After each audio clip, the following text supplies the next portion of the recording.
Boa noite, irmãos e irmãs.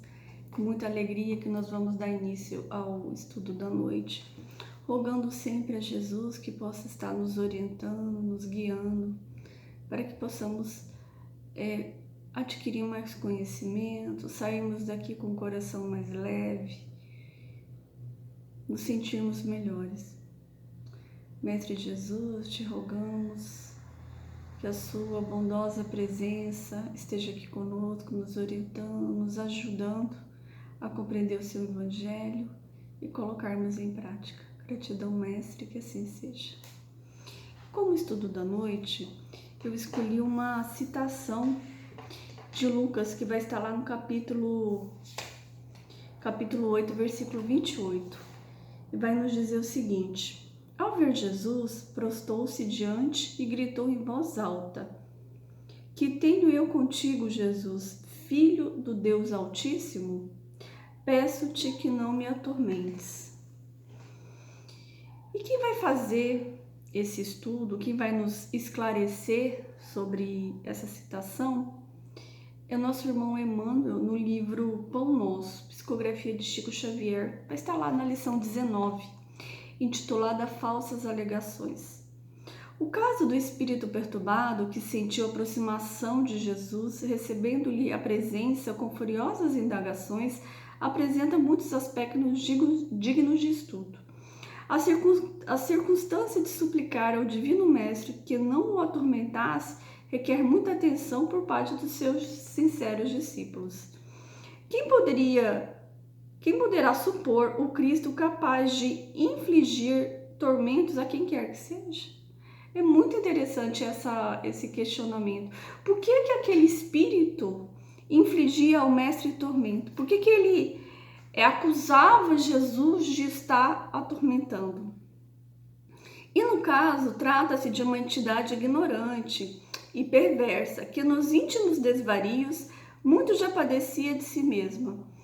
Então aqui Emmanuel nos diz que era uma entidade perversa, atormentada, que ela já estava perturbada muito antes da presença de Jesus. Mas então por que ela alegou que Jesus é que atormentava? A vizinhança do mestre, contudo, trazia-lhe claridade, ou seja, a presença de Jesus trazia àquele espírito claridade suficiente para contemplar o martírio da própria consciência, atolada de um pântano de crimes, defecções tenebrosas. A luz castigava-lhe as trevas interiores e revelava-lhe a nudez dolorosa e indigna de comiseração.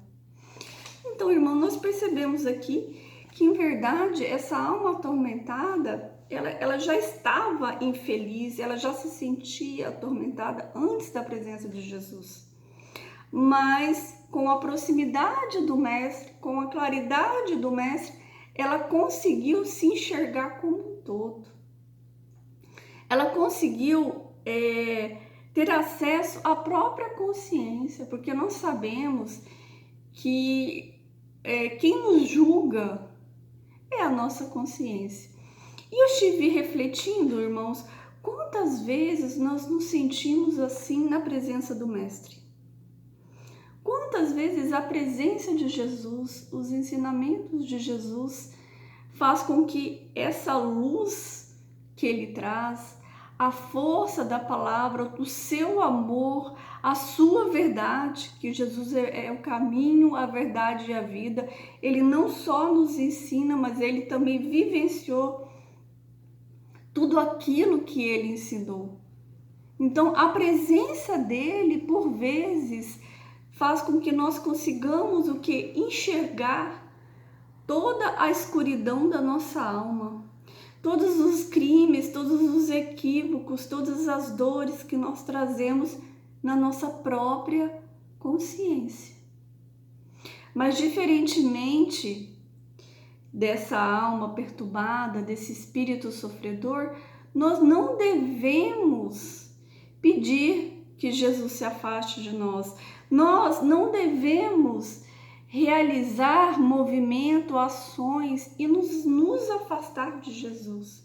Porque muitas vezes nós somos tentados a isso. Nós nos achamos tão miseráveis quando nós começamos a compreender o Evangelho de Jesus. Vai se trazendo na nossa consciência tudo aquilo, todos aqueles equívocos, tudo aquilo que nós fizemos de errado. E a nossa primeira reação, por vezes, é o quê? Se afastar do mestre. É falar, não, eu não quero isso, eu não tô me sentindo bem, é difícil para mim, eu tô mais infeliz do que quando eu não frequentava o Lar de Nazaré, quando eu não estudava, eu era muito mais feliz, mas nós éramos ignorantes. Porque a partir do momento que nós vamos adquirindo conhecimento, nós vamos nos aperfeiçoando. Não existe evolução sem estudo. Não existe evolução sem trabalho. Mas aí a gente fala, nossa, mas esse caminhar, esse conhecimento, ele vai me trazendo angústia, ele vai me trazendo dor. O que nós temos que compreender é que Jesus é como se fosse um remédio necessário para tratar determinada doença. Porque todos nós somos doentes. Todos nós somos doentes da alma, causada pelos inúmeros equívocos que nós cometemos, não só nessa existência, mas em existências anteriores. E o remédio para isso é Jesus. E muitas vezes essa dose de medicamento, ela pode trazer uma falsa ideia de que eu tô piorando, de que eu tô sentindo dor. É como se fosse uma injeção, um antibiótico que você tem que tomar para uma infecção. Ela dói no primeiro momento. Por que ela dói?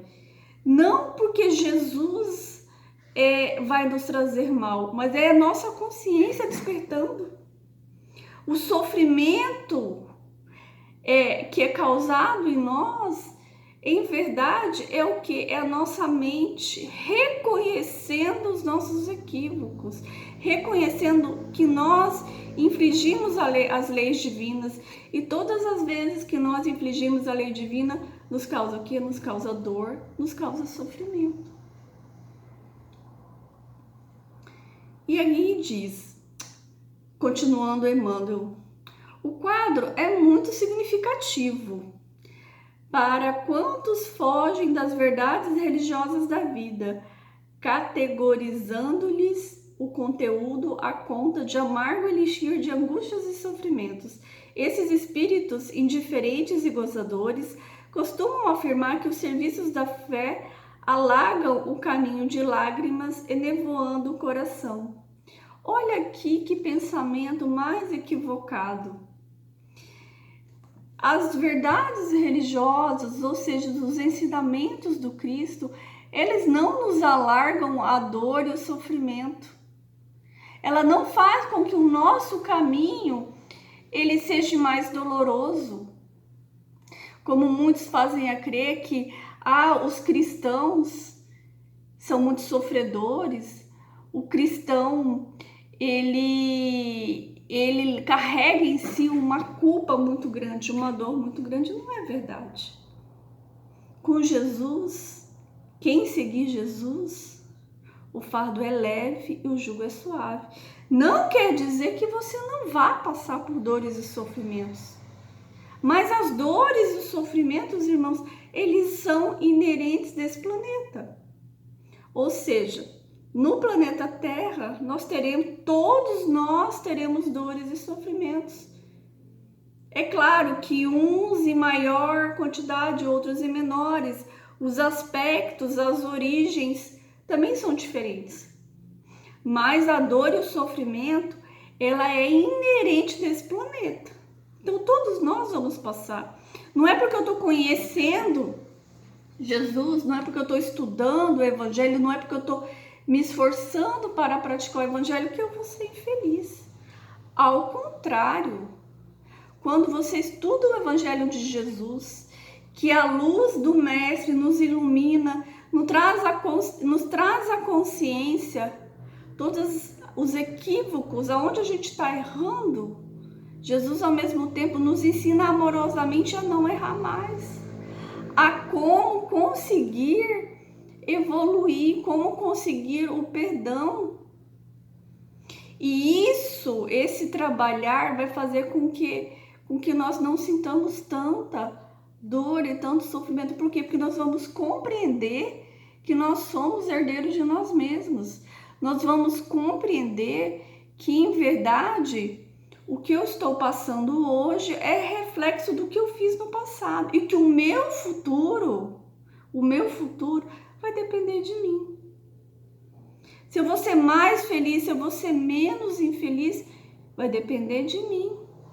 Vai depender da minha compreensão do que seja a felicidade, da compreensão que eu vou ter desse planeta, da compreensão de que eu não sou a matéria, eu sou um espírito, e como ser espírito eu sou imortal, e que a dor e o sofrimento, assim como esse meu corpo, ela é passageira. E se eu bem viver, se eu conseguir me esforçar e seguir o caminho de luz e de paz do Cristo, eu vou ter um futuro, uma outra reencarnação, ou mesmo nessa vida, muito mais feliz, muito mais feliz, muito mais produtiva. Por quê? Porque eu vou compreender as verdades da vida, o que realmente nos importa. Então eu vou compreender o sofrimento, e eu compreendendo o sofrimento eu vou sofrer menos, eu vou sentir menos dor. E aí Emmanuel prossegue: tais afirmativas, no entanto, denunciam-nos em maior ou menor escala. São companheiros do irmão infeliz que acusava Jesus por ministro dos tormentos. Então, muitos de nós acabam por acusar o mestre de ser o responsável pelos sofrimentos.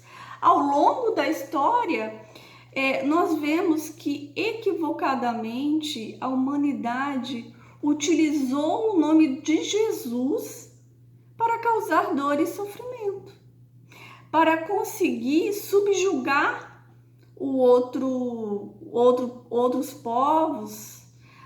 Utilizou o nome de Cristo para auferir ganhos materiais, ganhos terrenos. Mas isso não nos deve seguir de desculpa para nos afastarmos de Jesus, porque em verdade os ensinamentos do Mestre em nada têm a ver com os equívocos que foram cometidos pela humanidade. E para complementar essa lição, a gente vai ler um trechinho do Evangelho segundo o Espiritismo, que vai estar lá no capítulo 7, no item 11 do capítulo 7, que vai dizer o seguinte, que é justamente o capítulo dos bem-aventurados, os pobres de espírito. Quando o Mestre foi sobre o Monte Sinai, quando Moisés foi sobre o Monte Sinai receber os mandamentos de Deus, o povo de Israel, entregue a si mesmo, abandonou o verdadeiro Deus. Homens e mulheres deram seu ouro e suas joias para um ídolo que adorassem. Homens civilizados, fazeis como eles. O Cristo vos deixou sua doutrina, mas deu exemplos de todas as virtudes e abandonastes exemplos e preceitos. Cada um de vós, com suas paixões, fizeste um Deus ao vosso gosto, segundo uns terrível e sanguinário, segundo outros descuidados dos interesses do mundo. O Deus que fizestes é ainda o bezerro de ouro que cada um apropria aos seus gostos e às suas ideias. Então nós temos que ter muito cuidado quando nós abandonamos os ensinamentos de Jesus, ou nós deturpamos os ensinamentos de Jesus para transformar Deus no Deus da nossa escolha, da nossa conveniência. Porque muitas vezes, para fugir do que é certo, por estarmos acostumados com os nossos equívocos, nós transformamos Deus numa figura humana. Nós atribuímos Deus características humanas. Então, a gente tem ouvido muito durante esse período de pandemia, até pela dor, pelo sofrimento, irmãos que equivocadamente dizem que essa pandemia é uma forma de Deus provar sua ira contra a humanidade, castigar a humanidade. E nós sabemos que Deus não castiga, que Deus é infinitamente bom, justo e amoroso. E como o Pai que Ele é, Ele jamais quer o nosso mal, pelo contrário, Ele quer o nosso bem. Mas que a dor, as angústias, tudo aquilo que nos causa dor, que nos causa sofrimento, melhor dizendo, eles são resultados da escolha da humanidade. Não apenas da humanidade encarnada agora, mas ao longo das nossas inúmeras reencarnações. Isso é o quê? É um espelho daquilo que nós somos. É como se fosse um ensinamento do que o Emmanuel estava nos dizendo. Que quando Cristo chegou perto daquele espírito, a luz do Cristo fez com que ele enxergasse nele todas as trevas, toda a treva, toda a escuridão, toda a dor, todo o sofrimento, todos os equívocos, todas as mazelas. E ao invés daquele espírito reconhecer que aquilo era sua responsabilidade e mudar de caminho, não, ele atribuiu ao Cristo os tormentos pelos quais ele estava passando. E muitas vezes nós temos esse comportamento de não assumir a responsabilidade da nossa vida, as dores, as dificuldades, as limitações a nós. E aí a gente acaba culpando Deus, dizendo que Deus, eu estou sendo castigada por Deus. A humanidade está sendo castigada por Deus. Ao passo que Deus não quer o castigo nem a dor de sofrimento de ninguém. A gente coloca na conta de Deus algo que nós fizemos. E não é isso que Jesus nos ensina.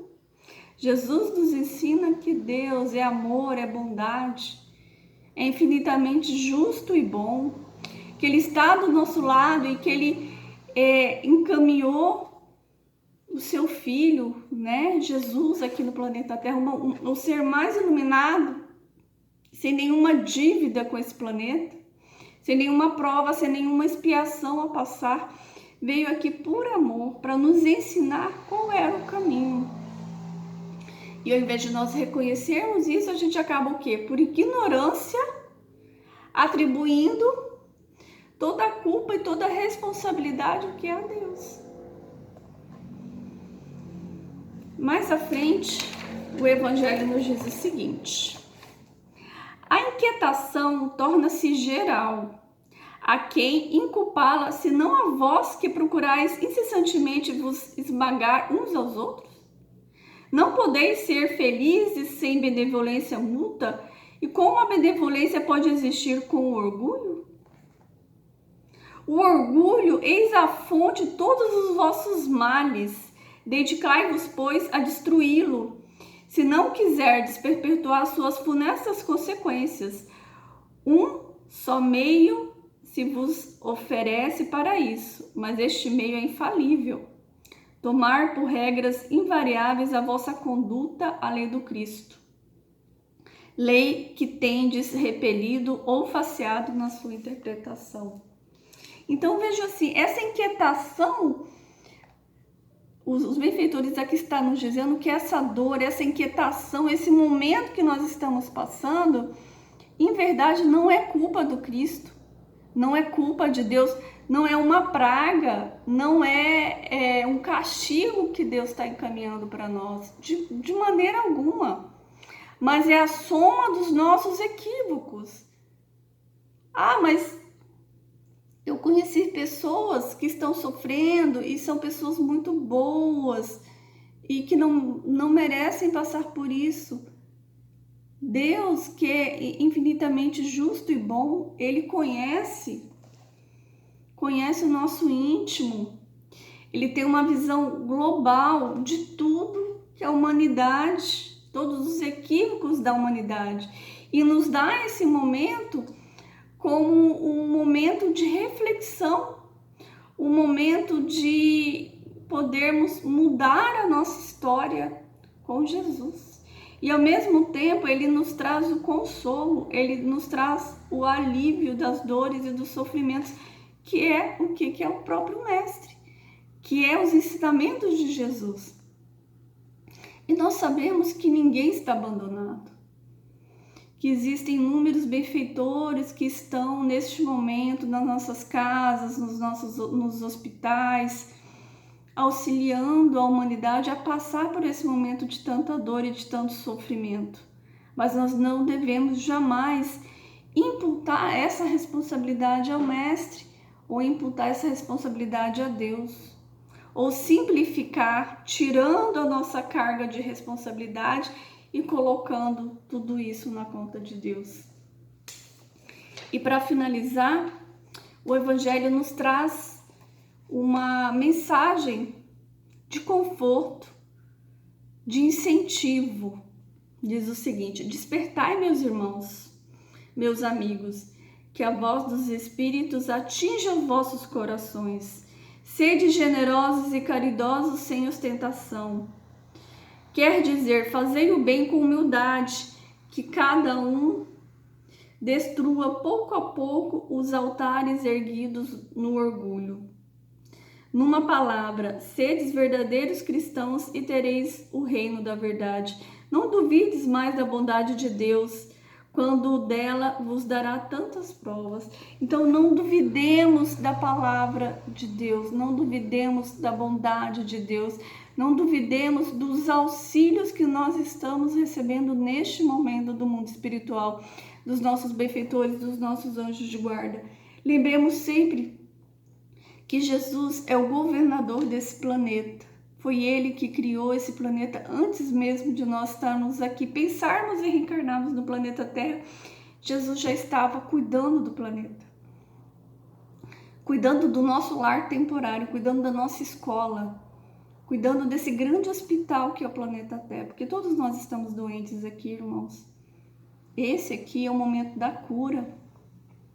É o momento de nós enxergarmos a luz de Jesus e seguirmos ela, e não repelir a luz, não pedir para Jesus ficar longe de nós, mas sim ir ao encontro do Mestre, seguir a luz, seguir o seu caminho, a sua verdade, os seus ensinamentos, que assim nós com certeza seremos mais felizes, compreenderemos melhor o verdadeiro significado da nossa presença aqui nesse planeta, compreenderemos verdadeiramente o significado do amor de Deus. Então, que possamos essa noite sairmos mais confortados em sabermos que nós estamos passando por esse momento, que é algo temporário, porque nós somos criados para sermos felizes. Mas essa dor, esse sofrimento, essa dificuldade pelo qual toda a humanidade está passando, não é porque Deus quis, não é porque Jesus quis, ou porque Jesus nos abandonou, não, de forma alguma. Infelizmente, é a soma de tudo, de todos os nossos equívocos, de todas as nossas dificuldades, e que possa servir como ponto de mudança da nossa sociedade, para que possamos ser mais cristãos, mais amorosos, mais humildes, e que saibamos servir uns aos outros, assim como Cristo veio aqui para nos ajudar, que possamos nos ajudar uns aos outros. Gratidão, meus irmãos. Vamos fazer a oração de encerramento. Jesus amado, obrigada pelo ensino dessa noite. Que possamos seguir a sua luz, sempre com o coração aberto, humilde, para receber conhecimento e aceitarmos com resignação as dificuldades pelas quais nós temos que passar. Obrigada, Jesus, que assim seja.